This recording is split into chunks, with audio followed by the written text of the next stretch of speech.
The transport ship shuddered as it dropped out of hyperspace. Hana Kim pressed her face against the small window and watched the massive space station grow larger in the darkness. Nexus Military Academy looked like a silver city floating among the stars. Hundreds of ships moved around it like tiny insects.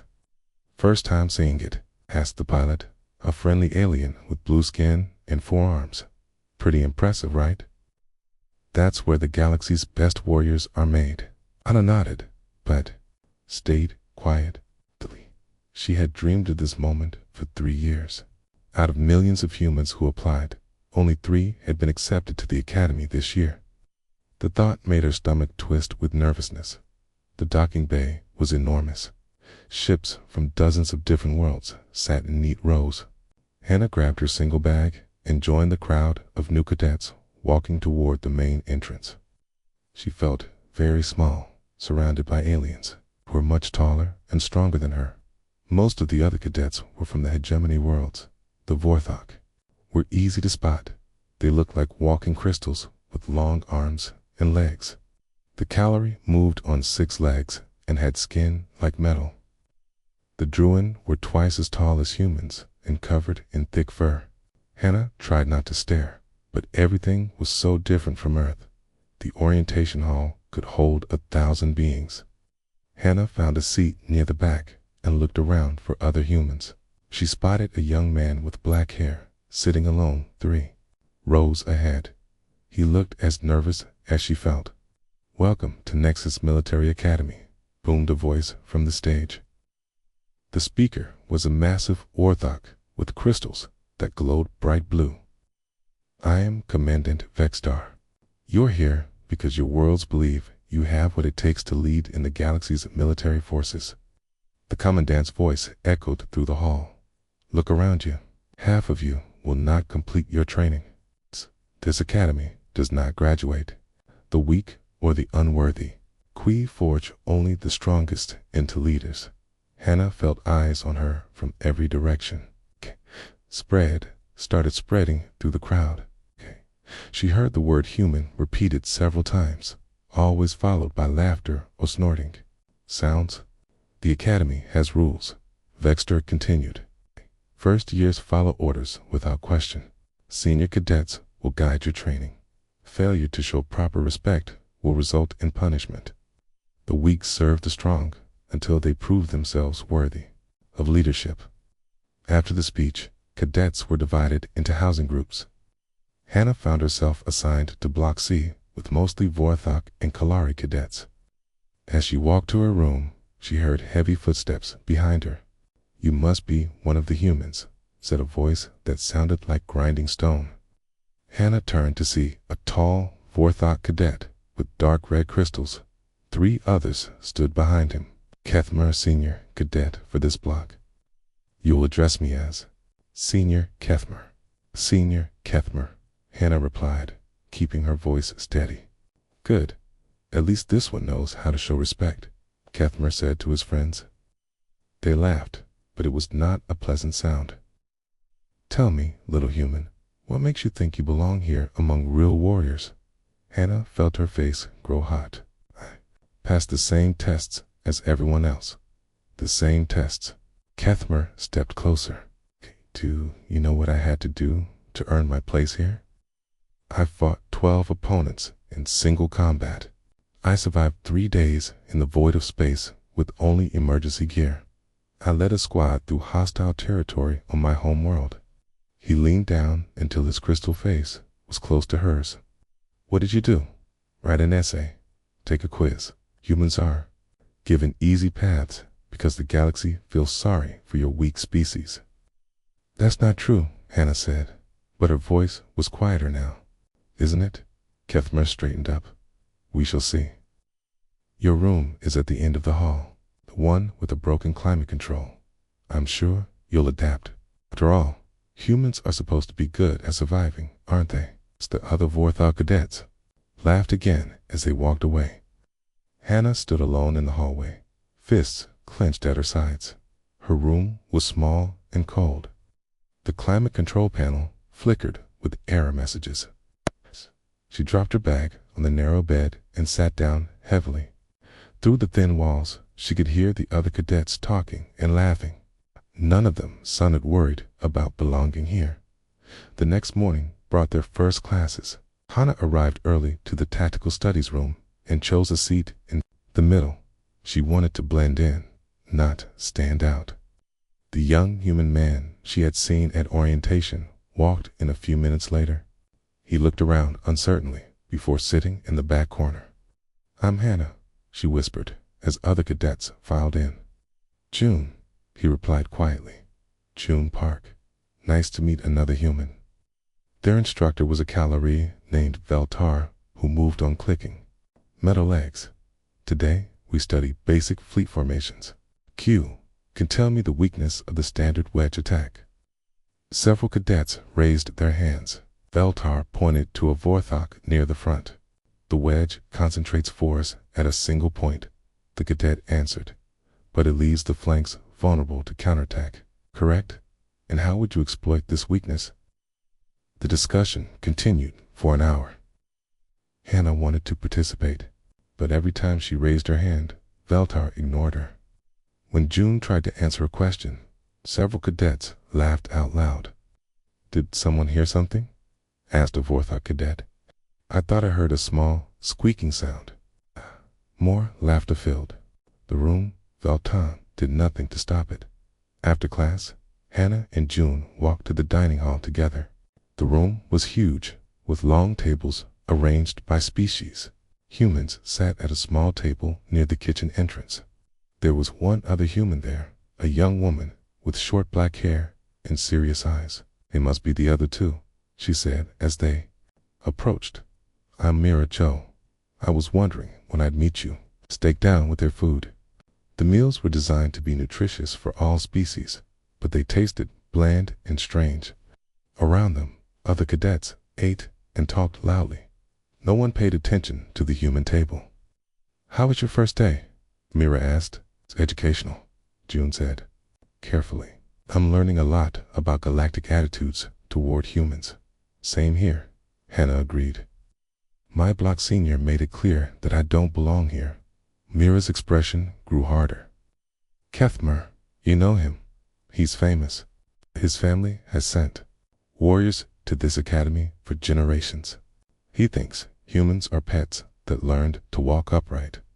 Baked in silence for a while, Hannah watched the other tables where cadets from the same species sat together and shared stories. The Vorthok table was the loudest, with Kethmar holding court at the center. "So, what do we do?" June asked finally. "We proved them wrong," Mira said simply. "We study harder, train longer, and show them what humans can really do." "And if that doesn't work?" Hannah asked. Myra's smile was cold. "Then we showed them why humans survived long enough to reach the stars in the first place." For the following weeks, the three humans became inseparable. They studied together, trained together, and faced the constant harassment together. Every day brought new challenges designed to break their spirit. But they didn't break. They adapted, learned, and grew stronger. And slowly, some of the other cadets began to notice that the three humans were not as weak as they appeared. The real test, however, was still coming. 3 weeks into their training, Hannah woke up to find her combat boots filled with thick green slime. The smell was terrible, like rotting eggs mixed with acid. She looked across the room at her roommate, a Kilari named Zixina, who pretended to be asleep. This was the 4th time this week. Yesterday, someone had put itching powder in her uniform. The day before, her training weapons had been replaced with broken ones that fell apart during combat practice. Every morning brought a new surprise designed to make her life miserable. Hannah cleaned out her boots in silence and got dressed. She had learned not to complain. The instructors always said the same thing when humans reported problems: learn to handle your own issues. In the dining hall, June sat staring at his breakfast tray. The food looked normal, but Hannah could see the problem immediately. Someone had mixed bitter herbs into everything on his plate. The smell was sharp and unpleasant. "Don't eat that," she whispered, sliding her own tray toward him. "Take mine." "What about you?" June asked. "I'll manage," Hannah replied. She had been skipping meals more often lately. It was easier than dealing with tampered food. Myra joined them a few minutes later. Her left eye was swollen and purple. She sat down carefully, moving like her ribs. "Hurt? What happened?" Hannah asked quietly. "Training accident," Myra said through gritted teeth. "Apparently, I walked into a door. At least, that's what the medical report will say." They all knew it wasn't an accident. The harassment had been getting worse every day. What started as pranks and insults had turned into something darker. Alien cadets were testing how far they could push before the humans fought back. "We need to report this," June said, looking at Mira's bruised face. "To who?" Mira laughed bitterly. "Instructor Veltar. He was watching when it happened," she told. "Me, I should be more careful where I walk." After breakfast, they headed to their combat simulation class. This was Hannah's favorite subject because it was one place where skill mattered more than species. The simulation pods could create any battle scenario imaginable. Success depended on quick thinking and good tactics. Today's exercise was a planetary assault mission. Cadets were divided into teams of 6 to capture an enemy base. Hannah found herself assigned to a team with 5 Warthog cadets, including Kethmer. "Wonderful," Kethmer said when he saw the team assignments. "We get the pet human. This should be entertaining." The other Warthog cadets laughed. One of them, named Velkos, pointed at Hannah. "What can she do?" "Humans are too weak for real combat. Maybe she can carry our equipment." "Actually," said another cadet named Morton, "I have a better idea. Why don't we make this more interesting?" The simulation began before Hannah could ask what he meant. The team found themselves on a rocky planet with 2 red suns. Their target was a fortress built into a mountain face. Enemy forces patrolled the area with advanced weapons and energy shields. Kethmer took command without asking for input. "We go straight up the middle, okay? Fast and hard. Velkos and Morton take the left flank. Aerith and Nexville take the right. The human stays in the back where she can't get in our way." It was a terrible plan. Hannah could see at least 3 better approaches, but when she tried to speak up, Kethmer cut her off. "Did I ask for your opinion, pet? Follow orders and try not to get killed too quickly." The assault began badly and got worse. Kethmer led them straight into a crossfire between 2 enemy positions. Within minutes, half the team was pinned down behind rocks while energy blasts exploded around them. "We need to fall back and regroup," Hannah called out over the noise. "No retreat," Kethmar shouted back. "Warthog warriors don't run from inferior enemies, okay?" But these enemies weren't inferior. The simulation was designed to challenge experienced cadets, not test their bravery, okay? As the team pushed forward, they walked directly into a trap. Energy mines exploded under their feet, and enemy soldiers surrounded them from hidden positions. That's when Hannah realized what was happening. The Vorthog cadets weren't trying to win the simulation. They were trying to make her fail spectacularly. While she was distracted by the battle, they had positioned themselves to leave her exposed to enemy fire. "Hannah, watch out." June's voice came through her communicator. He was monitoring the exercise from the control room with other cadets. She dove behind a boulder, just as energy blasts tore through the air where she had been standing. Her own teammates had stopped covering her position, leaving her as an easy target for the enemy. The simulation ended with total failure. The entire team was marked as killed in action. The enemy base remained in hostile hands. Tight was the worst performance by any team that day. In the debriefing room, Instructor Veltar reviewed the exercise with clicking disapproval. "This was a disaster," he announced to the assembled cadets. "A poor planning, worse execution, and complete failure of teamwork. His metal eyes focused on Hannah. Cadet Kim, your performance was particularly disappointing. You failed to support your team leader and allowed personal concerns to override mission objectives. Hannah felt her face burn with anger and shame. She had tried to warn them about the trap. She had followed orders, even when those orders were clearly wrong. But somehow, this was all her fault. Perhaps humans are not ready for advanced tactical training, Veltar continued. Maybe you should focus on support roles instead of combat leadership. Kethmer and his friends exchanged satisfied looks. Their plan had worked perfectly. The human had been humiliated in front of the entire class, and the instructor had publicly questioned her abilities. After class, Hannah walked alone to the observation deck. It was a quiet place where cadets could look out at the stars and think. She needed time to process what had happened. June found her there an hour later. He sat down beside her without saying anything. They watched ships moving between the stars in comfortable silence. I saw what they did, June said, finally. During the simulation, they set you up to fail. I know, Hannah replied quietly. But knowing doesn't help. Everyone thinks I'm weak. Now, not everyone, said Mira's voice from behind them. She walked over slowly, still moving carefully because of her injuries. Some of us know better. She sat down on Hannah's other side. They're scared of us, she said. That's why they're working so hard to break us down. They know that if we succeed here, it changes everything. Scared of us? Hannah laughed bitterly. Look at me.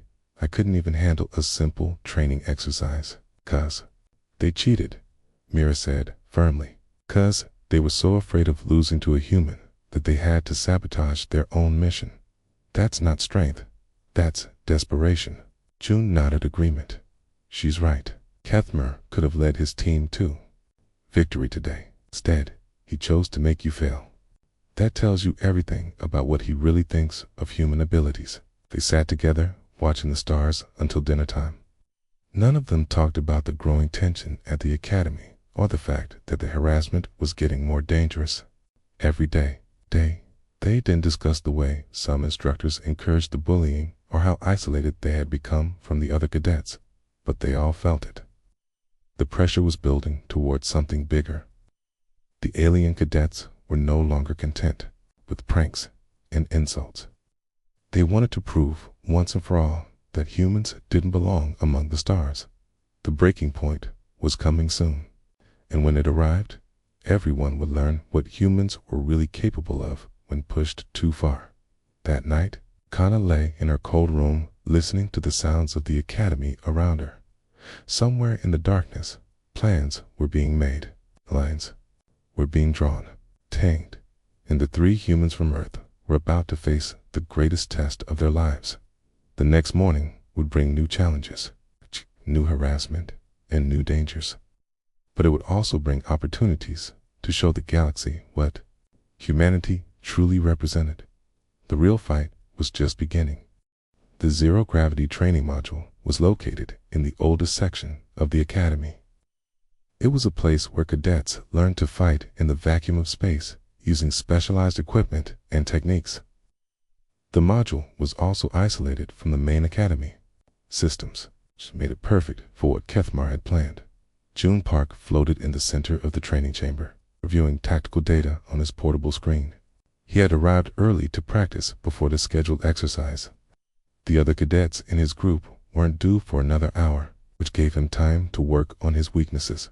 He was completely focused on his studies when the chamber door opened. 6 Vorthok cadets entered, led by Kethmer. They moved with purpose, sealing the door behind them and activating privacy mode. The chamber's recording systems went dark. Well, Kethmer said, his crystal voice echoing in the enclosed space. Look what we found. A little human, playing with equipment he doesn't understand. June looked up from his screen. His stomach tightened when he saw the expressions on their faces. This wasn't going to be another prank or verbal harassment. Something had changed in their attitudes. Something dangerous. The training session doesn't start for an hour, June said calmly. I'll be finished here soon. Oh, but we want to start early today, said Velcos, pushing off from the wall to float closer. We want to have a private conversation with you. About what? June asked, though he already suspected the answer. About your place in the galaxy, Kethmer replied. About the fact that humans don't belong among real warriors. About the lesson you're going to learn today.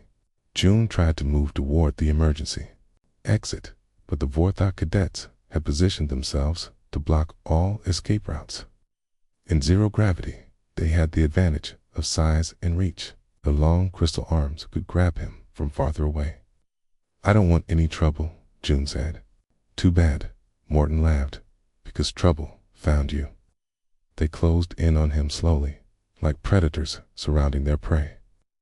June's mind raced through his options. Okay, could try to fight, but 6 against 1 was impossible odds. Okay, he could try to run, but they controlled the exits. He could call for help, but the chamber was isolated from the Academy's communication systems. Here's what's going to happen, Kethmer said, floating directly in front of June. You're going to admit that humans are inferior. You're going to beg us to let you stay at the Academy. And then you're going to promise to know your place from now on. I won't do that, June replied quietly. Kethmer's crystal face showed surprise. I think you will, after we explain the situation properly. The first blow came from behind. Sarith struck June in the back, sending him spinning through the air. Before he could recover, Nexville grabbed his arm and threw him against the chamber wall. Changed your mind yet? Kithmer asked. June wiped blood from his lip and shook his head. Humans don't kneel to bullies. That made them angry. The beating began in earnest, with the Vorthok cadets taking turns striking him and throwing him around the chamber. In zero gravity, every impact was magnified. There was no way to brace for the blows or cushion the falls. But June didn't break. Every time they asked him to submit, he refused. Every time they demanded he admit human weakness, he stayed silent. The more they hurt him, the more determined he became. This is getting boring, Velcos complained after 10 minutes of violence. He's too stupid to learn. Maybe we need to be more convincing, Kethmer said. He reached into his equipment bag and pulled out a small device that made June's blood run cold. It was a plasma cutter, designed for emergency hole repairs.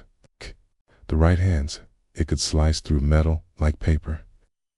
That's not a training weapon, June said, his voice steady despite his fear. No, it's not, Kethmer agreed. It's a tool for solving problems, and you, little human, are a problem that needs solving. The plasma cutter hummed to life, casting an eerie blue glow in the chamber. The other Vorthok cadets exchanged nervous glances. This was going further than they had planned. Kethmer, Morton said uncertainly. Maybe we should. Should? What? Kethmer snapped. Go soft on the pet. Let him think he can disrespect his betters. No. Today he learns the price of defying the natural order. June knew he was in real danger now. These weren't Academy pranks anymore. Kethmer had crossed a line that couldn't be uncrossed. The senior cadet's pride had been wounded by weeks of human resistance, and now he wanted blood. Last chance, Kethmer said, pointing the plasma cutter at June's chest. Beg for mercy. Admit that humans are worthless. Crawl to me like the animal. You are. June met his eyes without flinching. Never. The word hung in the air between them. For a moment, nobody moved. Then Kethmar's crystal face twisted with rage. Then you can explain to your human friends why you died for your stupid pride. He snarled. The plasma cutter fired 3 times in rapid succession. Blue energy bolts struck June in the chest, burning through his training uniform and into his flesh. The smell of burning skin filled the chamber. June screamed and fell backward, clutching his chest. The wounds were severe, but not immediately fatal. The Vorthok cadets had expected him to die instantly, like members of their own species would from such injuries. They didn't understand human biology or the stubborn refusal of human bodies to give up easily. "Why isn't he dead?" Falcos asked, staring at June's writhing form. "Humans are harder to kill than we thought," Kethmer replied. "But it doesn't matter. He'll be dead soon enough." But June wasn't dying. The pain was incredible, but his enhanced human endurance kept him conscious. With shaking hands, he managed to activate his emergency beacon and sent a single word to Hannah's communicator. "Remember?" "What did he just do?" Zareth demanded. "Sent a message," Morton said, checking his scanner, "to the other humans." "Shut it down," Kethmer ordered. "Jam all communications from this chamber." "Too late," Nexville reported. "The message already went through," Kethmer cursed in his native language. "Then we finish this quickly. Make it look like a training accident. The human was practicing with unauthorized equipment and got careless." They moved to position June's body to support their story. The plasma cutter would be placed in his hands, making it appear that he had injured himself through inexperience. It was a believable scenario that would satisfy the Academy's investigation, but as they arranged the scene, none of them noticed the soft hiss of the chamber door opening. None of them saw the small figure that entered the training module carrying a standard emergency medical kit. None of them realized that the most dangerous person in the Academy had just received a distress call from her friend. Hannah Kim stood in the doorway, taking in the scene with cold calculation. 6 Vorthok cadets surrounded June's bleeding form, arranging evidence to cover their crime. Her friend lay motionless on the chamber floor, his uniforms stained with blood and burn marks. For a moment, time seemed frozen. The Vorthok cadets stared at her in surprise. They had expected screaming, panic, or tears. Instead, they saw something that made their crystal hearts suddenly beat faster. They saw a human who had reached her breaking point. "Step away from him," Hannah said quietly. Her voice was calm, almost conversational, but there was something in her tone that made the alien cadets suddenly remember why humans had once been the apex predators of their homeworld. The 23 seconds that followed would change everything. The first second passed in silence. Hannah's eyes moved from June's still form to the plasma cutter in Kethmer's hand, to the guilty expressions on 6 alien faces. Her mind processed the scene with deadly clarity. "Sid, step away from him," she repeated, her voice still eerily calm. Kethmer recovered from his surprise and straightened to his full height. "Look who decided to join us.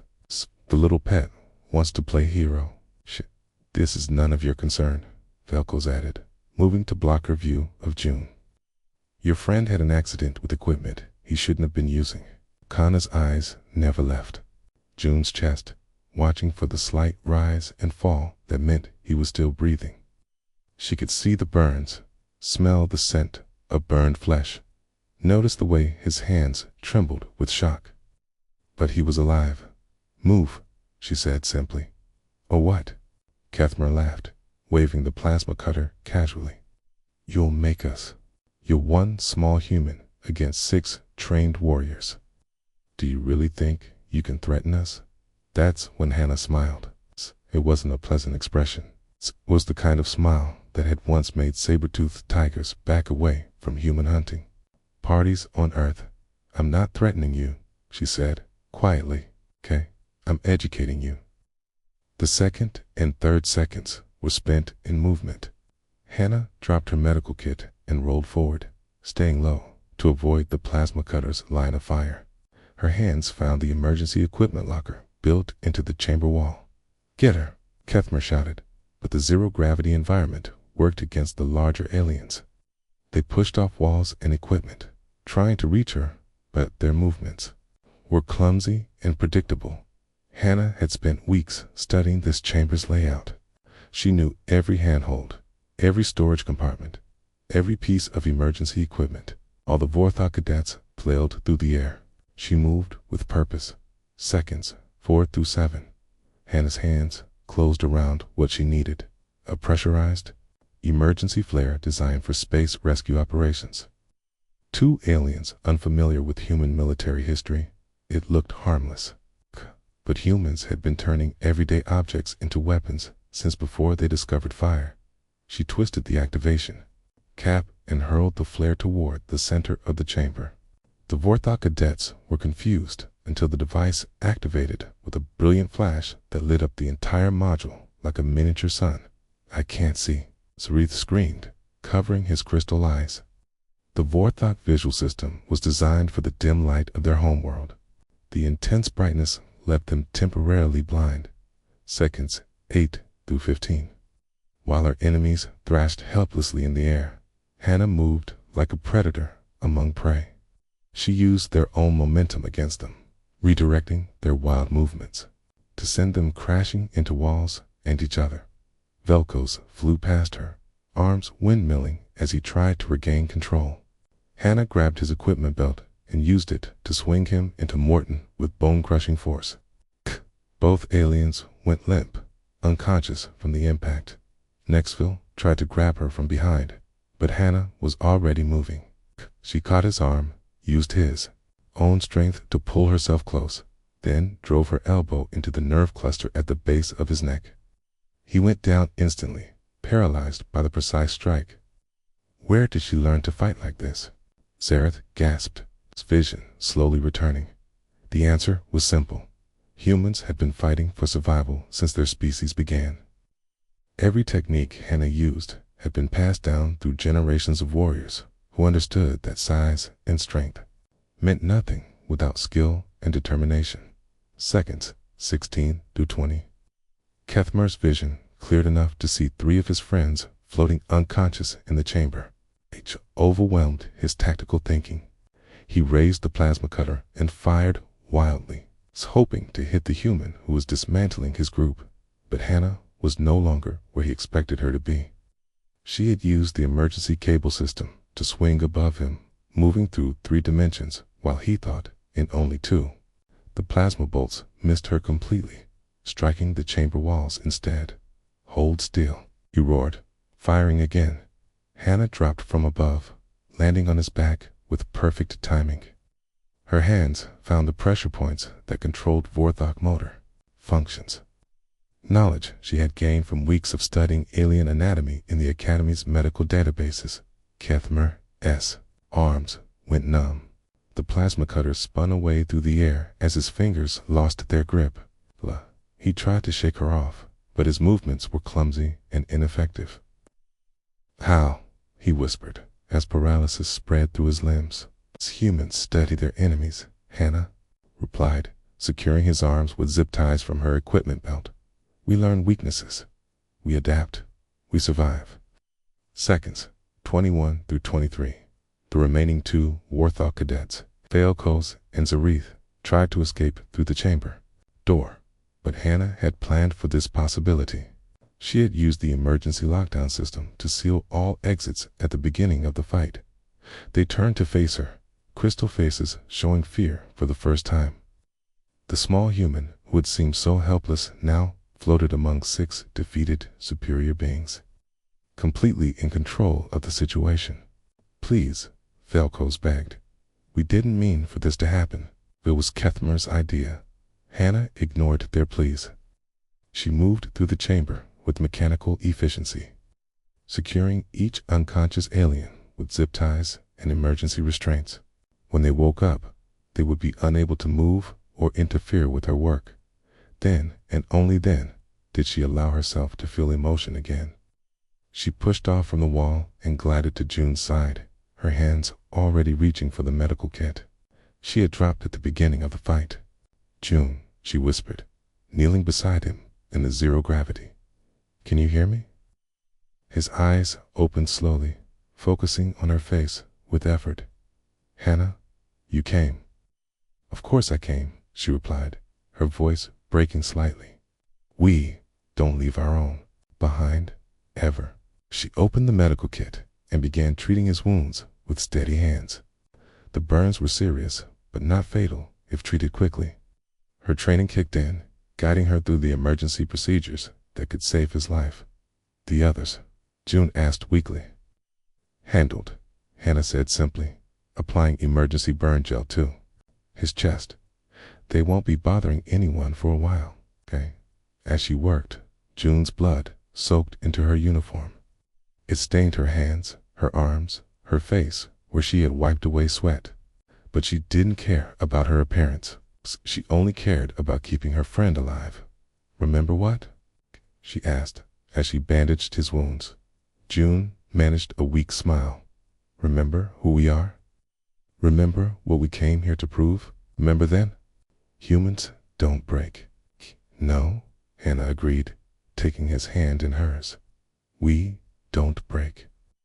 We bend, we adapt, we learn, and we come back stronger. The chamber door finally opened as Academy security arrived, alerted by the emergency signals Hannah had triggered. During the fight, they found a scene that will be burned into their memories forever. A small, human female, covered in blood, calmly holding the hand of her wounded friend while 6 superior, alien cadets lay unconscious and restrained around them. The image would spread throughout the Academy within hours, within days, would reach every corner of known space. The galaxy was about to learn that humans had not reached the stars by being weak. The medical bay was quiet except for the soft hum of healing machines. June lay in a recovery bed with white bandages covering his chest. The burns were healing well, but the doctors said he would carry scars for the rest of his life. He didn't seem to mind. You should be sleeping, Hannah said from the chair beside his bed. She had barely left his side for 3 days. It's hard to sleep when the entire galaxy is talking about us, June replied with a weak smile. He pointed to the news screen. On the wall, where reporters were still discussing the incident. The story had exploded across the galactic news networks faster than anyone expected. Someone had leaked the security footage of Hannah's fight in the training chamber. The video showed everything. 6 Vorthok cadets attacking 1 human, Hannah's arrival, in the 23 seconds that changed everything. Human cadet defeats 6 alien warriors, read the headline scrolling across the bottom of the screen. Below it, smaller text added, questions raised about Academy training methods.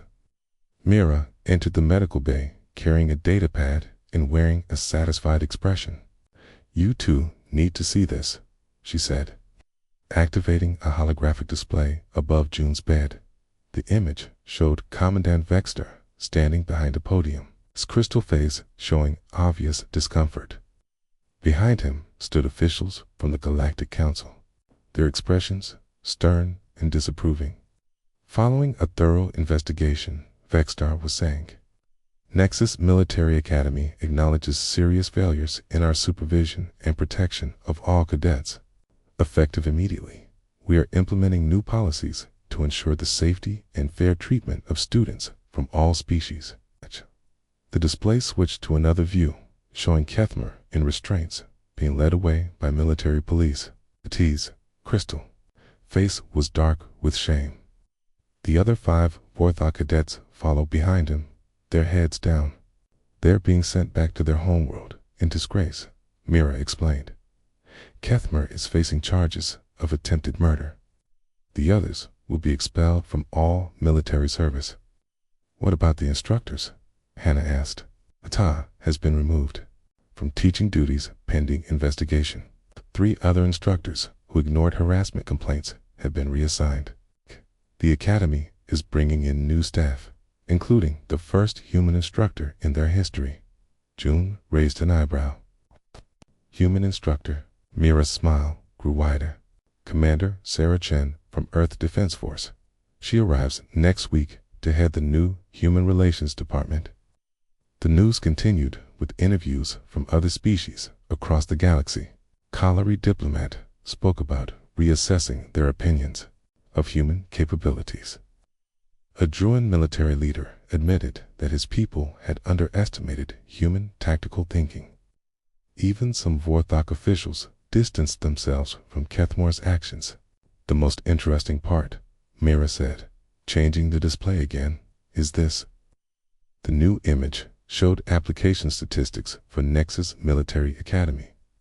Human applications for the next term had increased by over 400%. More importantly, acceptance rates for human applicants had doubled. Seems like everyone wants to train with a species that can defeat 6 opponents in 23 seconds, Myra observed. But not all the reactions were positive.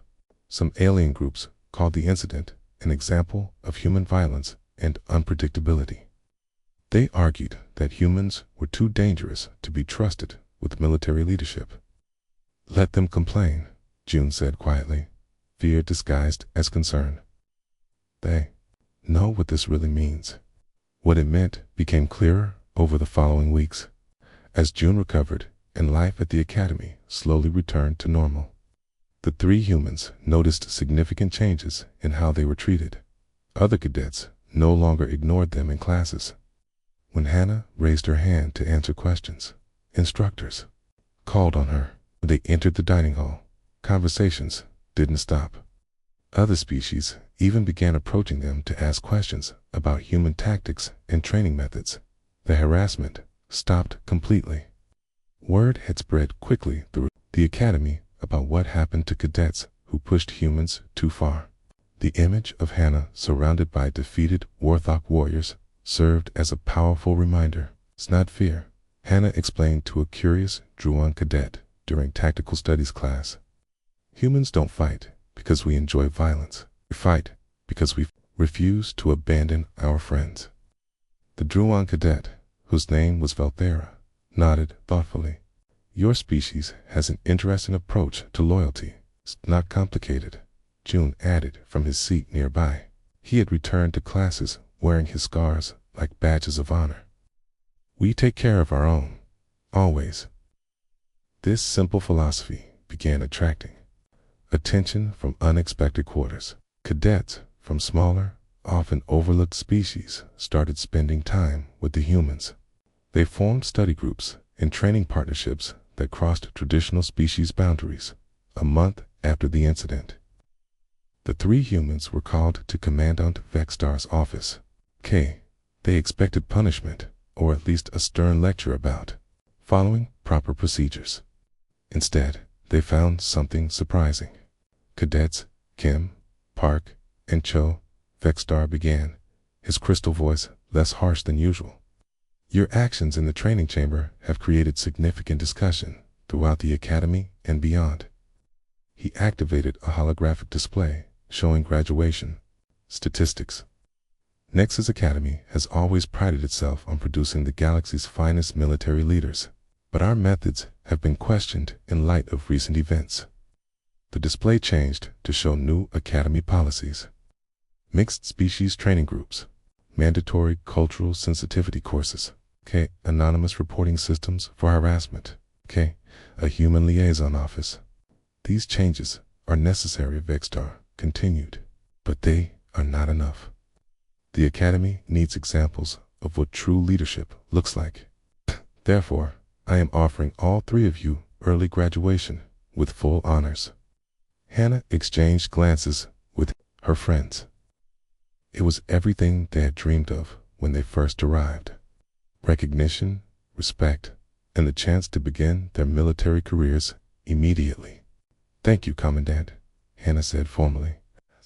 But we respectfully decline. Vextar's crystal face showed surprise. May I ask why? Because we're not finished here, June explained. We came to prove that humans belong among the stars. Walking away now would send the wrong message. We want to graduate with our class, Mira added. Show everyone that humans don't take shortcuts or special treatment. We earn our place through the same training as everyone else. Vextar studied them for a long moment. Even knowing that you face continued challenges and possible resentment from some quarters. Especially then, Hannah replied. Humans don't run from challenges. We meet them head on. The commandant's expression was unreadable, but something might have been approval. Very well. You will continue your training, but I suspect your remaining time here will be quite different from your first months. He was right. Over the following weeks, the three humans found themselves becoming unofficial leaders among the younger cadets. Other species began asking for their input on tactical problems. Study groups formed around their table in the library. The transformation wasn't limited to the academy. News reports showed similar changes throughout human space. Orcs' application rates for military service increased dramatically. Human colonies reported improved relations with alien neighbors. The image of Hannah protecting her friend had become a symbol of what humanity represented in the galaxy. 6 months later, at graduation ceremony, Hannah stood with her class as commandant. Vexter delivered the traditional address to new officers. "You are the future leaders of galactic civilization," he told the assembled cadets. "You represent dozens of species, hundreds of worlds, and thousands of years of military tradition. But most importantly, you represent hope for a future where strength is measured not by power over others, but by the courage to protect those who cannot protect themselves." His crystal eyes found Hannah in the crowd. "Some of you have already demonstrated this principle. You have shown that true leadership comes not from dominating the weak, but from lifting them up. Not from abandoning the fallen, but from carrying them to safety." After the ceremony, as new officers prepared to take their assignments throughout the galaxy, a young cadet approached the three humans. She was from a species Hannah didn't recognize, small and fragile looking. "Excuse me," the cadet said nervously. "I wanted to thank you." "For what?" Hannah asked. "For showing us that it doesn't matter how small you are or where you come from. What matters is that you never give up on your friends." The cadet straightened her shoulders. "I want to be like that, like humans." As the young alien walked away, June smiled at his friends. "I think we proved our point." "Did we?" Myra asked. Hannah looked around at the mixed groups of celebrating cadets, species that had never worked together before, now planning joint assignments. She saw the new policies posted on academy walls. The diversity in the instructor staff, the respect in alien eyes when they looked at humans. "Yeah," she said quietly, "I think we did." The galaxy had learned an important lesson about humanity. They had discovered that humans' greatest strength wasn't their technology or their tactics. It was their absolute refusal to abandon each other, no matter what the cost. And sometimes that was enough to change everything.